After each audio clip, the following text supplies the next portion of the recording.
Hello everyone! May bagong IU malapit dito sa amin. So ayan, kaka-open lang niya recently. So ayan, pasukin natin. Try natin kung ano yung makikita sa loob. Kaya pagpasok mo, bubungad sa iyo yung mga tables, and chairs. Ayan, medyo spacious siya. Maluwag yung kanyang lugar. Meron din siyang mga ice cream, mga ice pop. Andito sa side, lahat talaga yan mga Korean product. So, nandito rin ang mga noodles. Iba't ibang klase ng noodles. Ayan. So, sa dami niyan, hindi ko alam kung ano ang kakainin ko dyan. So, dahil inaya lang ako dito ng anak ko, first time ko talagang pumunta rito. Mahilig kasi ako sa noodles, kaya naman inaya niya ako rito. Pero ang totoo niyan, wala talaga akong idea kung ano ang kakainin ko, pipiliin ko sa mga paninda nila. So, first time ko itong gagawin. Tara, subukan natin. Ayan. For the meantime, andito ang anak ko, namimili muna siya ng kanyang kakainin niyang noodles. Ayan. Dito po, ang noodles na bibilin mo, ikaw po ang magluluto. So, ito po yung niya. So, ito, napili ng anak ko, yung Pocky. Parang may naiisip akong hindi maganda sa pangalan niya. So, ito naman ang akin. Narekomenda ng kanilang staff. Kasi medyo gusto ko yung medyo spicy and seafoods ang akin. So, bago yan, pupunta ka muna dito para mamili ka ng mga side dish na gusto mo.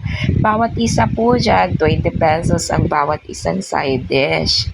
Ang itlog, yung fish cake na may cheese. So, pero yan, kukuha muna tayo ng tray. Ang gaganda ng kanilang tray kasi made of wood. So, tapos kukuha tayo ng mga kaldero. Siyempre, lulutuan natin yan. Maganda, di ba pag gold? Ayan, tig-isa kami ng anak ko. Ayan, kasi dalawa kaming kakain. So, ayan. Tara. Excited na ako magluto. Ayan. So, sabi ng anak ko, nanay, kuha muna tayo ng drinks. So, bago ka pala dito magluto, kailangan na munang bayaran. So, ayan, pumunta kami rito. Marami po siya mga drinks. May tubig, mayroon din silang mga, basta yung mga alak nila. Ano ba tawag na? Nalimutan ko na. May mga soda sila and fruit juices na made of Korea. Ayan, sabi ko sana ko, parang masarap ito pero hindi ko sinubukan. Siyempre doon ako sa medyo alam-alam ko. So, napili ko yung eto. So, napili ko ay yung demi soda. Ayan, sa dami niya, naghirap pamili. Ano? So, ayan, sabi ko sa anak ko, parang masarap ito. Ayan, pero hindi ko siya sinubukan. Ayan, ito ang akin kasi mahilig ako sa mango. Ayan, demi soda ang pinili ko. Kaya may drinks na ako. So, nabibigatan ng anak ko sa mga tray namin at sa pagkain. So, siya naman daw, yun ang gusto niya. Water lang daw ang kanya, tsaka yung strawberry milk. So, naghahanap ako ng medyo malamig-lamig. So, eto na siya. Ayan, strawberry milk ang gusto niya. Alam niyo bakit pinili niya to? Kasi baka maanghangan siya. Ito daw iinumin niya. Marami ka rin pagpipilian dyan kung gusto niyong bumili ng kimchi at iba't iba pa yung mga side dish o pwede mong iuwi. Ayan, sa bahay ka gagawa. Ang dami nila dyan mga nakapack. So, pero hindi ko naman yan binili. So, dito ako. Pipili muna ako ng mga side dishes. Ayan. So, nagbabayad na kami. So, tingnan natin kung magkano yung total lang na pamili namin. Para sa kakainin namin ng anak ko. Ayan, ang total niya is almost 400. Ito, dito na kami. Ito ang lutuan. Hinihilera yan. So, mamimili ka lang ng pwesto. So, ang anak ko, siya ang magluluto since siya naman ang may alam dito kasi ako talaga walang alam. So, unahin daw niya yung kanya. Ayan. Ayan, medyo hirap siya mag-open ng mga ganyan talaga. Ayan. O-open niya na yung kanyang yoppoki. Ayan. Yan. Sa loob yan may noodles. Meron din parang tok tokboki ba yun? Chokboki. Ayan. Ewan ko, tokboki ba yun? Ayan, nilagay niya na sa kanyang kaserola. Ayan. O, diba? Tapos ito yung parang tokboki. Yung parang made of rice flour ata yan. Na parang mga macaroni, diba? So, yan ang kanya. Ayan. Ayan. O, diba? So, siya magluluto. Bahala siya magluto niyan kasi wala talaga akong idea. Ayan, ang kanya mga seasonings. Ewan ko kung anong lasa ng pagkain na lulutuin niya. Siya mang kakain yan kaya hinahayaan ko lang siya. Ayan. Ay, parang spicy yung kanya.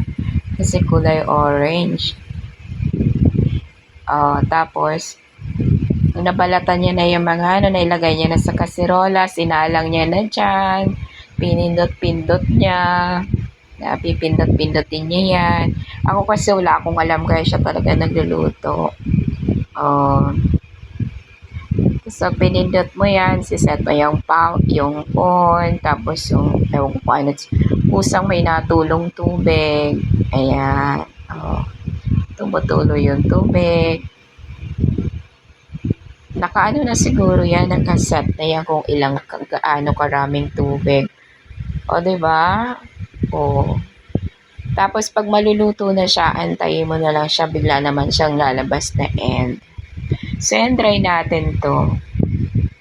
Ayan. O. Ayan. O, parang mainit na yung tubig na binubuhos niya kasi parang umuusok. Ayan. Antayin natin siya kumulo-kulo. So, ako talaga, kumuha rin naman ako ng chopstick para babalik-balik ta rin ko naman to. Ba't ang totoo niyan, hindi naman talaga ako marunong mag-chopstick. Kita nyo? Bahala na siya dyan. Basta tinusok-tusok ko lang siya. Hindi kasi talaga ako marunong. So, anong gagawin natin? Hindi talaga ako marunong. Ayan, try ako. Pero ang totoo, hindi ko talaga magawa. Gusto ko lang naman siyang haluin. Ayan, kung nakikita nyo yung bilog doon sa kabila. Ito naman daw yung akin. Ilagay niya na yung noodles and seasoning. Yan naman ang akin. So, piniprepare na rin ng anak ko. Tapos, para maisalang niya na. Ayan. Pinindot-pindot niya. Okay na. Tutulo na yung tubig. Ayan. Napakadali magluto ng noodles. Diba? Ako naman na dito, balik ako sa halo-halo. Kung nakikita niyo yung bilog na yun yung fish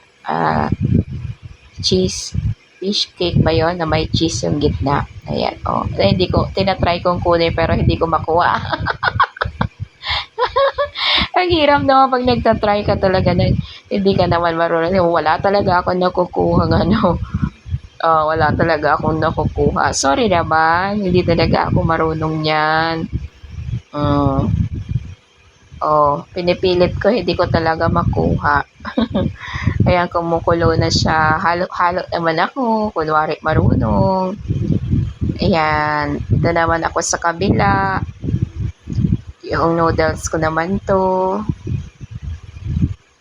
Diba? Sana masarap siya para sulit ang pagbayad ko ng halos 400 sa noodles na to. Pwede naman kami bumili ng noodles at sa bahay na lang lutuin. But then, ayan, try kami para naman maiba lang pa. So, ayan na tayo. Malapit na maluto. Kulong-kulo na siya. Ayan. Diba? Ay, malapit na. At itikman ko na kung anong lasa niyan. Oh, muusok-usok pa siya. Muusok-usok pa. Kaya magkukusa naman yan. Pagkaluto na, kusa siyang nag-e-end.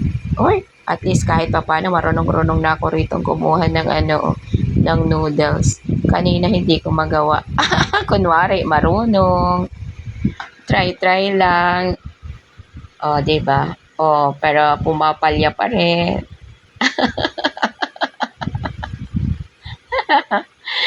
Meanwhile, yung sa kabila naman, mukhang okay na. Nakalagay end. O, ayan, luto na siya. Luto na.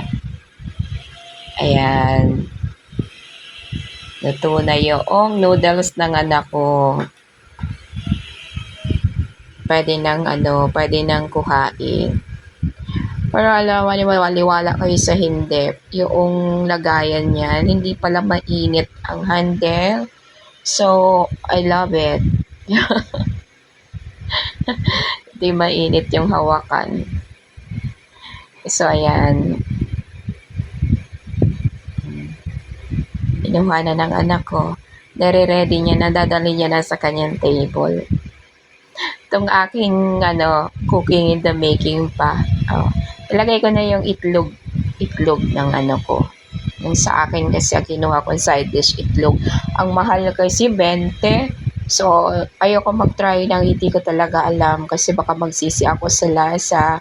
Itlog lang talaga ang kinuha ko. Ayan.